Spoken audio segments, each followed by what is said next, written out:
নাটা তুরে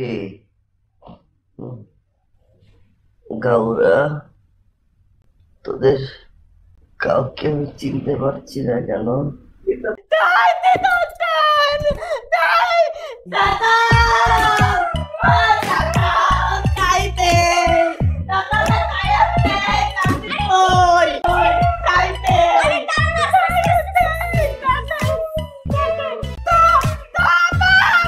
কি বলছে উনি?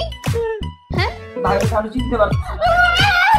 ম্যাডাম, কাউকে চিনতে পারছি না কেন? আবল তাবল বলছি, মাথা ঘুরায় কেন ম্যাডাম? আপনি একটু উঠে বসুন তো।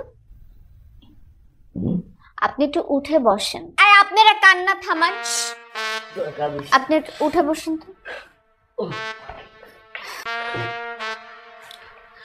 আপনি মাথায় কিভাবে ব্যথা পেয়েছেন?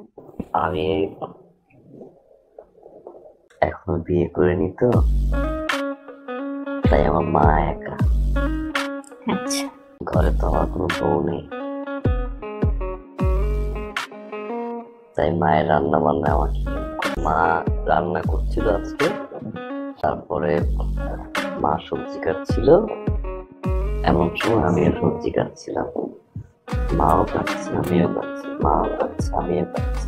হঠাৎ মা বললো কি এক বালতি পানি নেই। আমি তো আবার মায়ের বাধ্য হতে সন্তান, সঙ্গে সঙ্গে বালতি ধরে পুকুর পাড়ে। তখন পড়ে গিয়েছেন?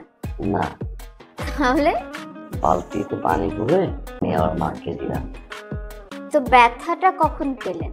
ওই যে রান্না বান্না শেষ হলো, তারপরে খাওয়া দাওয়া করলাম। তখন পড়ে গেছেন? না, খাওয়া দাওয়ার পরে থালা বাটি পরিষ্কারটা আমি করে পুকুরে নিই। আপনি ব্যথাটা আসলে কখন পেয়েছেন? থালা বাটি নিয়ে ভুলে গেলাম, তখন তো পাস করে ও বাহ, আপনার তো পুরো গল্পই মনে আছে।